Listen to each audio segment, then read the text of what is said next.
FPT cho môn học ABS và đoạn 1 được không ạ? Ok. Mình có thể xin phép ghi hình phỏng vấn được không? Ok.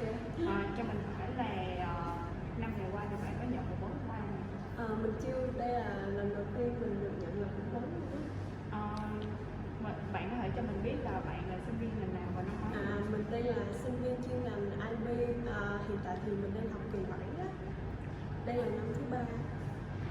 Bạn có mong muốn gì từ ngành học của mình? Mình mong muốn là sau này có một công việc ổn định, có mức lương như mong muốn. Thì tại sao bạn lại chọn ngành học này?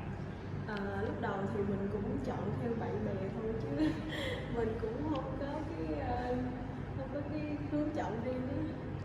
Thì theo bạn để làm sao để có được công việc mà như mình mong muốn sau khi ra trường? Theo mình thì mình cần có một cái tấm bằng khá giỏi, rồi có những cái kỹ năng mà trong lúc mình đi thực tập mình học được từ các doanh nghiệp á, xong rồi nếu mà có kinh nghiệm nó càng tốt thì mình có một cái CV đẹp thì các công ty sẽ ấn tượng với mình thì mình sẽ kiếm được một công việc ok hơn.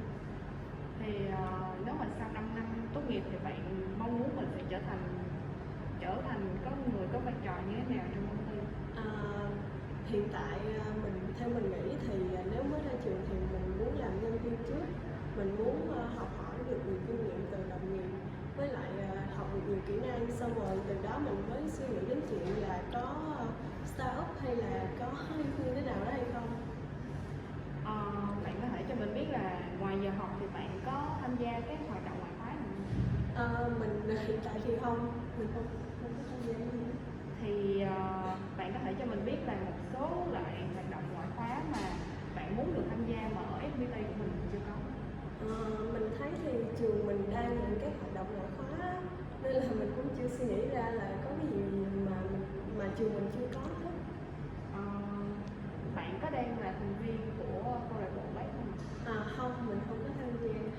Lý do của bạn không tham gia là gì?